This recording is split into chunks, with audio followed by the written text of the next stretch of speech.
They're just telling us here from the PLT that they're running 2 minutes late, so we'll wait a few more minutes if anyone is in that meeting, so everyone can join.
Hello, hello.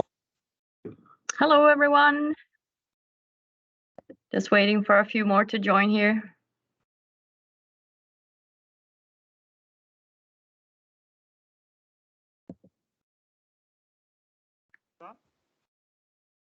I just got a notice from Aisha Gül that she cannot call in, and it's same for Gabriela. I'm in a different place. It seems that some of the parents, they have some issues getting to the call. Okay. And then they have asked if it's possible for me to share the link with them, but the invitation. Yeah, sure. But I see I cannot do that as we normally do. Have that option. Okay. So the others that didn't join might have issues to. Yeah. Well, I'm not sure what to do then. We will record the presentation, so I'll be able to send it out after to the ones that can't join. Yeah.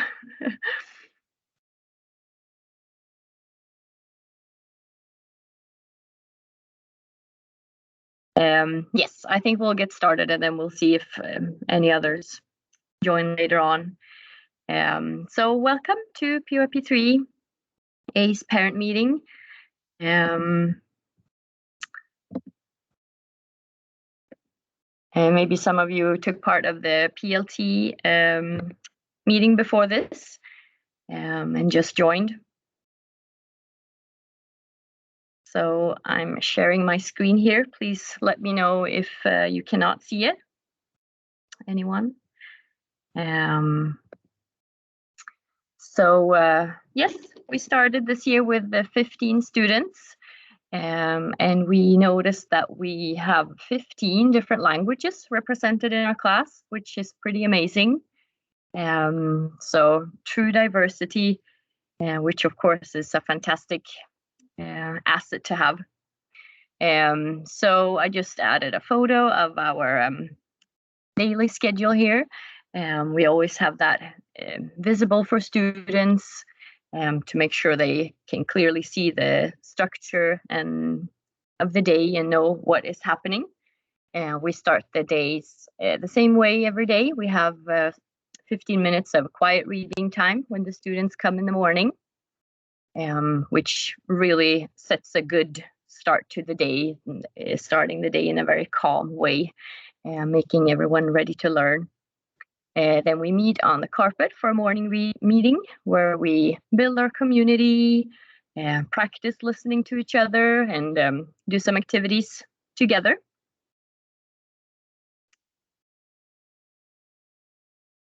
And like I wrote in my welcome letter, I have worked as a teacher for 20 years and 14 years this year at the International School of Älmhult.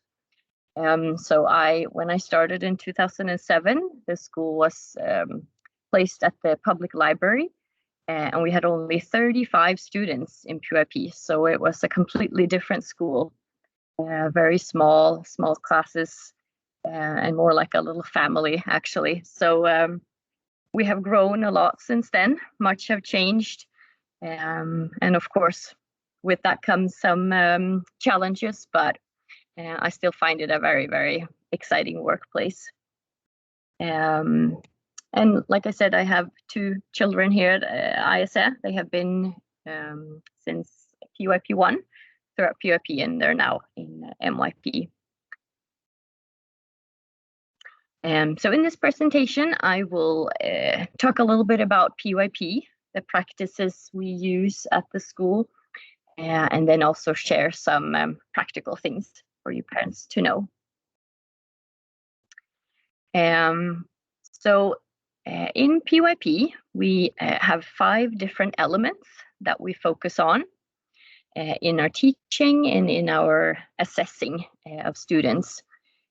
So those 5 are concepts, knowledge, skills, the learner profiles, and action. So knowledge is pretty straightforward. It's learning about a topic, gaining knowledge about something. Then we have 7 different concepts that we use, and I'll talk about them a little bit later on. And we also have 5 different skills that we focus on. So that is how we learn things through different skills. And most of you are familiar with the learner profiles, 10 different attributes that we try, that we want students to use and show in their everyday life and at school. And then the 5th element is taking action, which is a big part of PYP. So everything we do in school, everything we learn should lead to some kind of action. So it can be, for example, if you're learning about healthy living, that you show what you have learned through some change in your life. So maybe you start exercising more, or have more vegetables on your plate. But action can also be just sharing what you have learned. And students in the class have already shared things they're talking about at home with you parents, about things related to the body. And so just bringing in those ideas, sharing with the class, is also examples of action. And so these are the 5 different skills that we work with: research skills, social skills, thinking skills, communication skills, and self-management skills. And these skills, they continue to use all through MYP, so it's a main focus on them.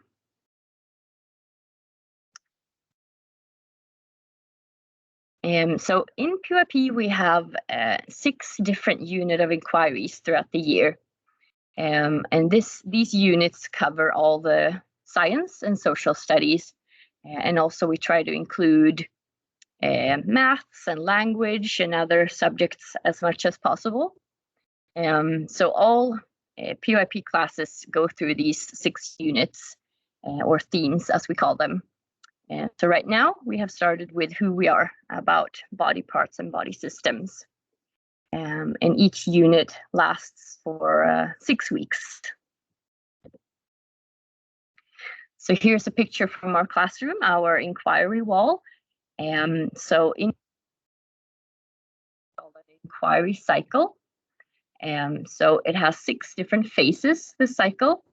And so since the unit is 6 weeks, we use one phase for 1 week.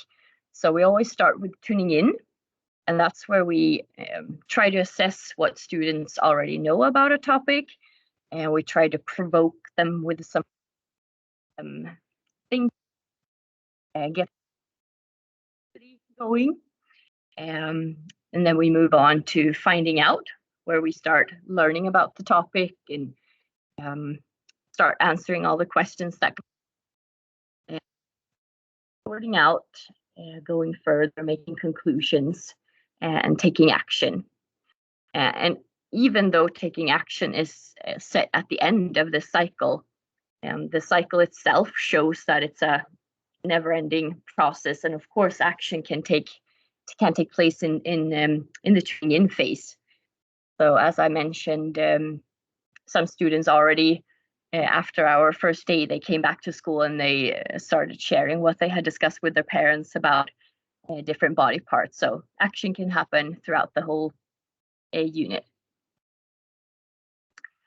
And this image is very small. It's probably hard for you to see, but this is what we call the program of inquiry. So each grade has its own set program with 6 different units. Our central idea, which is the main idea of what we will be learning about. And then we have also specified which learner profiles, which skills we will focus on, and which key concepts we will use. So I will send home this presentation and then you can have a closer look at the different units. So after who we are about the body, we will move on to where we are in place and time. And then it's a unit about migration, for example.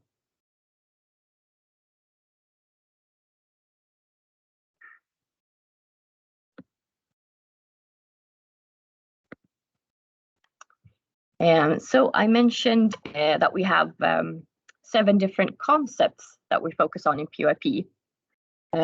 So the learning in PYP is not topic-based, but more conceptual-based. So for each unit, 2 concepts have been selected, and then the learning centers around these 2 concepts. So in our current unit about bodies and body systems, we focus on form and function.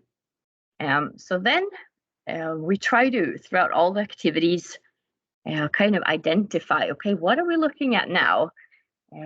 So here are some examples from previous years when I taught this unit. So when students come up with questions, we try to think, is this a question that is thinking about form or function? So today in school, we were learning about the nervous system.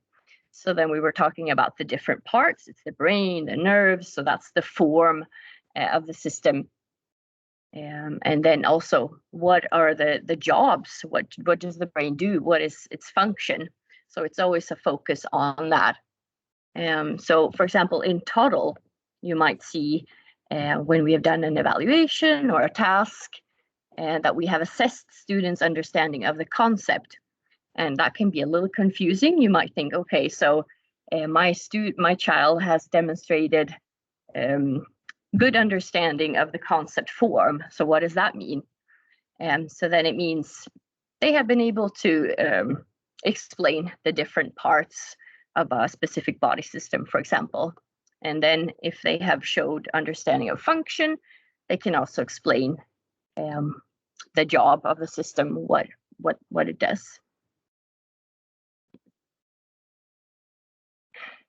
And teaching concept-based also means that we try to use the same concept throughout all subjects. So for example, in our current unit, during literacy, then we're think about stories. What are the different forms we can see in a story? So the different elements, beginning, middle, end, for example. In grammar, it might be, what's the purpose of punctuation? What's the function of having commas and question marks? In maths, this week we're learning about different numbers, how we can write them in different forms, so in expanded form, etc. So that students recognize these concepts throughout the subjects. So that includes PE, Swedish and music and so on.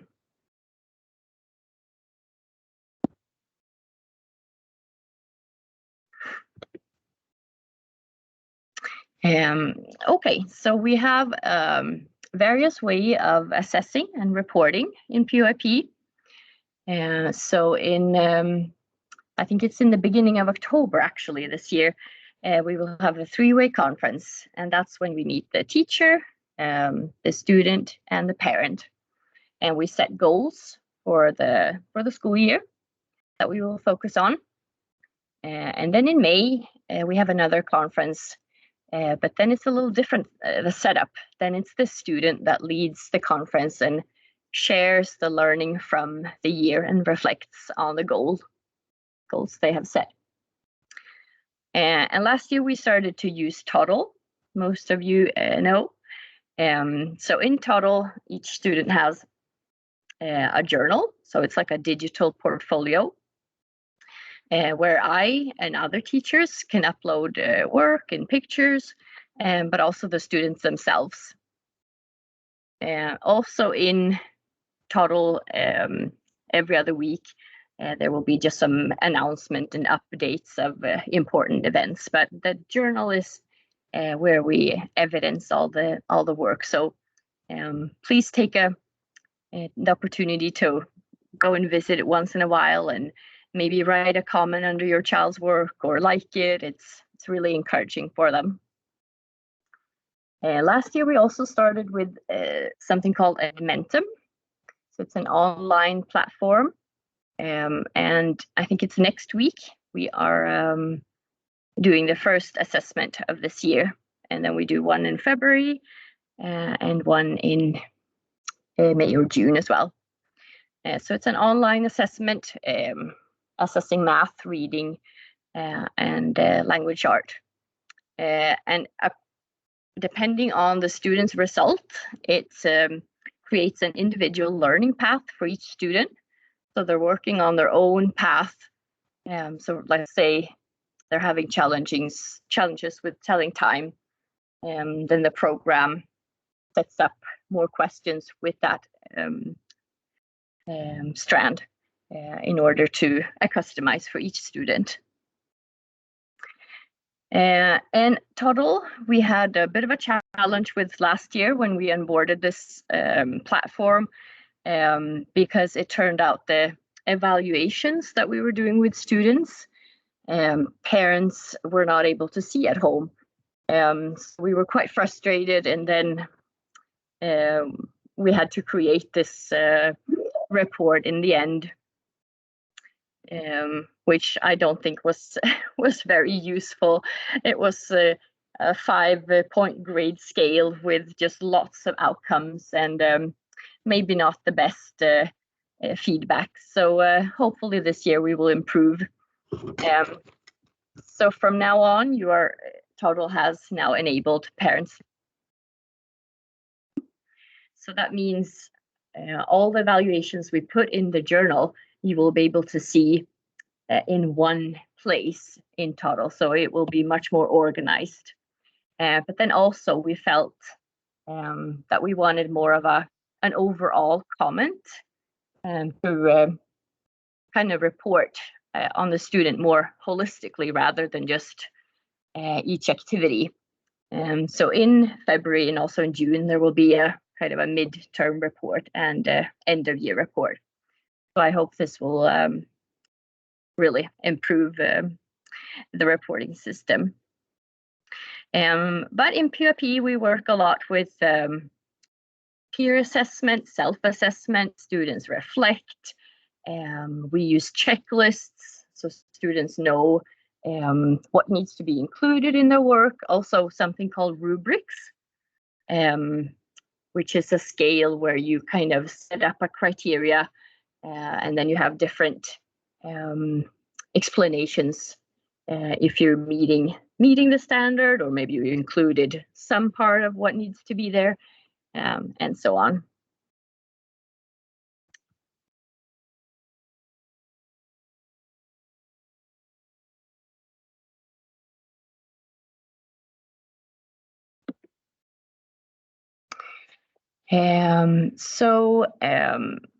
With, like I said, with Toddle, every other week we will send out information updates, but then the class journal will be throughout the week updating work. And Toddle is GDPR friendly, or what to say. So it's important to remember that in emails we do not send any sensitive information, and also if I communicate through an email, I will use abbreviations for your child's name. So you might think it looks a little funny if I just write two letters, but that's due to GDPR. So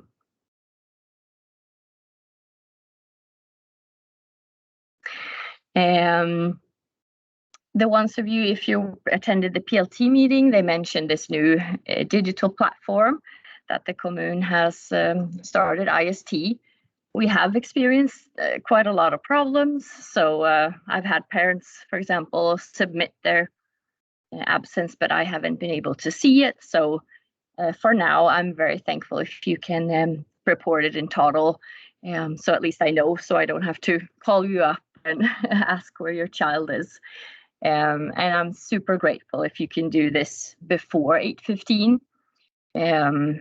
Because after that, it's difficult for me to keep checking my computer, and I get started busy teaching and with activities with the children. So if it's there before that, then I can mark the attendance. Maria also mentioned in the PLT meeting that, of course, it's a school law to attend school, and we don't really want to see a lot of absences, planned absences, but you are allowed 10 days per school year if you want to take holiday outside of the school holidays. But those must always be approved by the teacher beforehand. So then you need to fill out the absence request form and hand in to me prior to the absence, so I have time to approve it.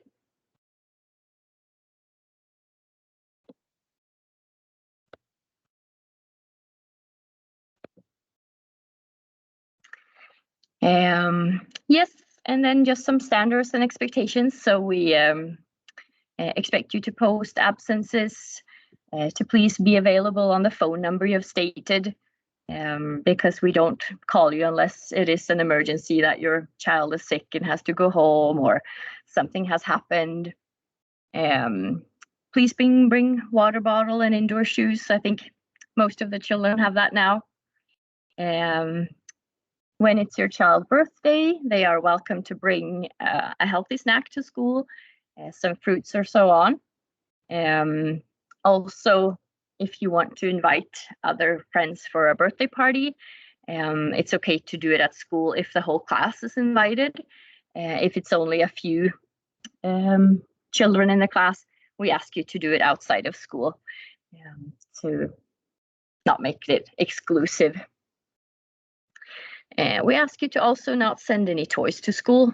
For various reasons, they become quite big distraction, and also it's always issues with them getting lost and so on.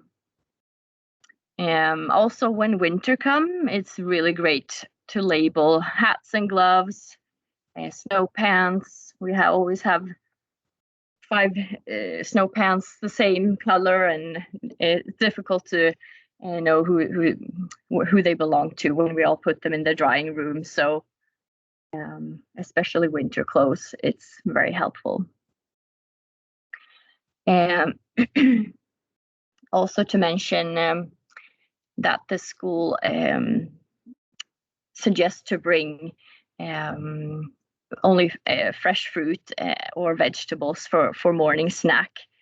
So no sandwiches or and nothing with nuts, because we do have students with allergies. And school provides a healthy lunch, and we eat already at 11.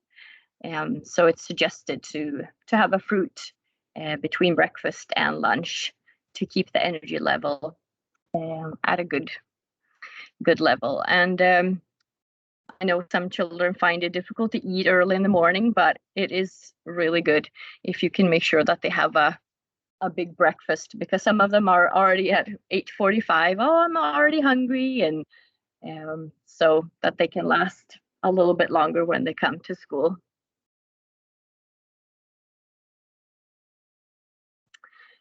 And we haven't started with homework yet, but I will send home the first set on Friday. So each student has a blue folder, and they get a set of homework that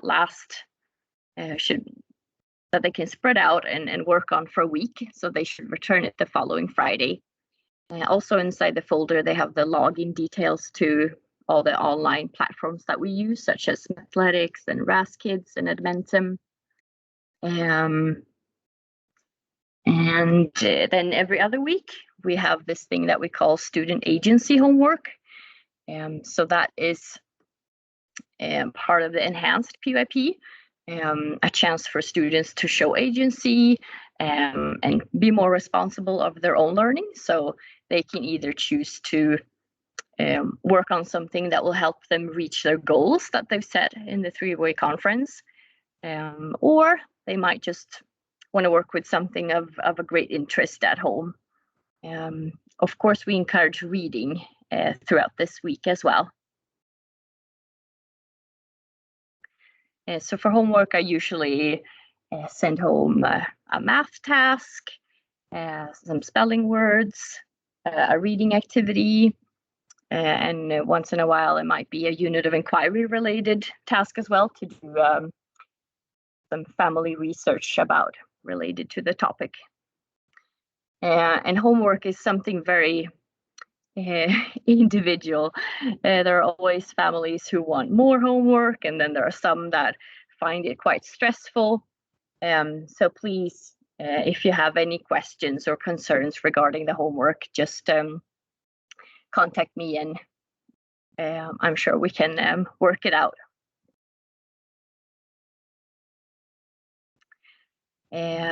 Also, I wanted to mention that tomorrow the school nurse will visit our class and talk a little bit to the student about the upcoming vaccination. So in PFP3, students are having their second dose of the mumps, rubella, and measles shot. So she will come and explain a little bit about it, and then she will also hand out an envelope to each student. Because not everyone is having the vaccination, some have already had it, and I talked to her earlier today, and she said that previously they have given the option if parents feel that they need to accompany their child when they're having the vaccination. That is possible now as well, but due to COVID, we'll have to do it a little bit differently because we can't have a big set of parents waiting in the same area. So then she said she will have to that parent will have to set up a specific time, but I think she'll mention it in her letter, so you will see it there. Also, we have the class parents. I think it was Parnika's mom, Sivisha, who has been the class parent, and also Susanna's mom, Evelina. But if anyone else is willing to step up and take on this role, that's of course welcome. And I can check with them as well if they're willing to continue in this role. So yeah, that was all from me. So if you have any questions, yeah, we're not that many here, so I think you can just unmute, and if you want to ask something straight here, that would be fine as well.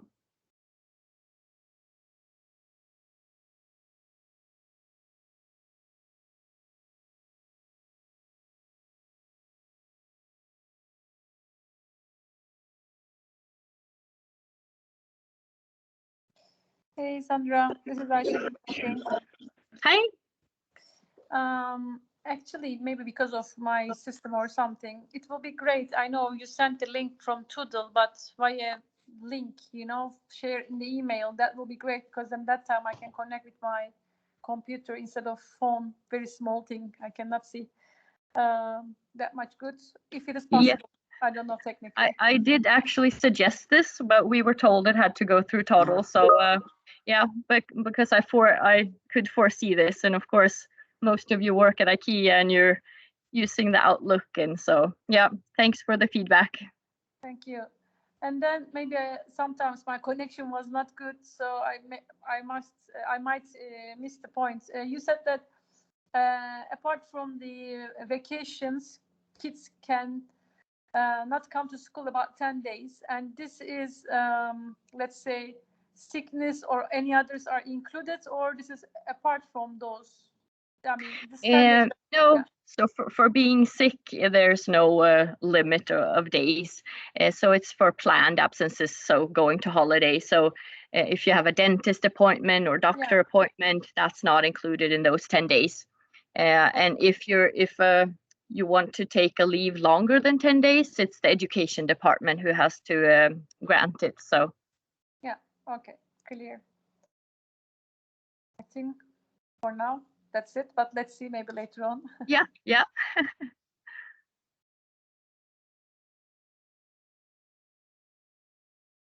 Then yes, one more thing, if nobody is asking. Regarding homework, as you said, last year was a kind of little bit chaotic. We have this blue folders that every Thursday we will have, and we'll make it until next week. Then you will also assign something from the applications as well, right? I forgot the names right now, but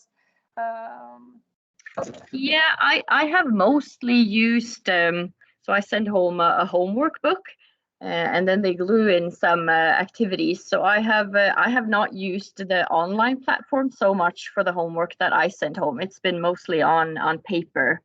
Okay. And then the week when it's the student agency, when they can choose, then of course they can use all these online platforms. Okay. All right. Clear. Thank you.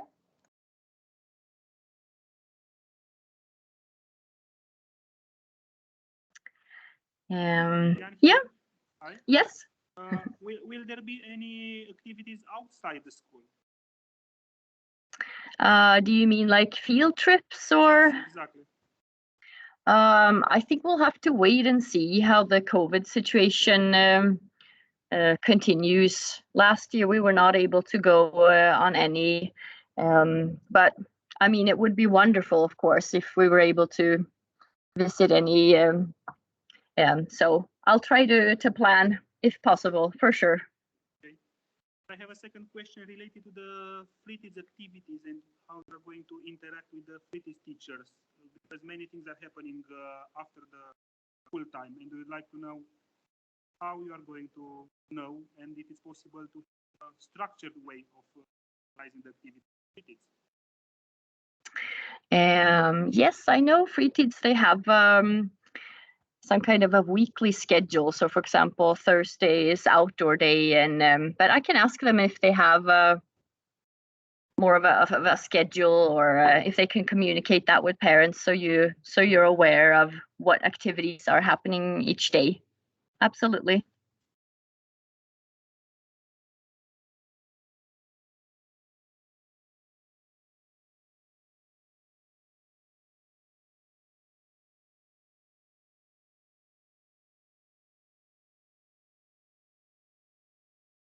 Yeah. Yeah. I might also miss at the beginning, so I couldn't connect. Maybe you already said, but just for my understanding, some statistics. How many kids in the class and the demography, male, female, what is the, is it a good mix or how it is? Yes, so we have 15 students, 5 boys and 10 girls. So it's a little heavy on the girl side, yes. And I just mentioned that we have 15 different languages represented. So quite a diverse group. Yeah. Okay, thank you. Sandra, hey, I have a question. Yeah. Do you have somebody like student support or the in-class support working with you together, or only by yourself? No, it's only me as the teacher. It hasn't started yet, but I will have Nadia, the EAL teacher, come in twice a week and support. And also Sarah, the special pedagogue, will come, I think it's once a week, to kind of co-teach and support. But not one person assigned for this class. No. Okay, Sandra. thank you. Hello, Sandra. Myself, Srinivas, and I am father of Ashrit, actually. Yeah, hi. He has recently he has recently came from Swedish school. Actually, he was studying until class 1 in Swedish, and now he joined international school, and he is liking it. So thanks for keeping a good environment from that perspective. I just have one question. I know that you also have the Swedish classes. Is it possible that some kids who has got some prior experience of Swedish, they are having a different level of Swedish, or how does it happen? Just wanted, out of curiosity, I wanted to check. Yes, so we have 3 different levels in Swedish, or actually 2. So one is language literature, and the other one, so that is for students with Swedish as their mother tongue or equivalent. And then the other group is called language acquisition. And then they have, because it's such a big variety, so in that group they have formed 2 groups. So one with complete beginners and one more intermediate. So it's following the structure they will have when they move to MYP. So of course we can check into which group your son would fit in best. Absolutely. Yep. Good. Thank you. Thank you.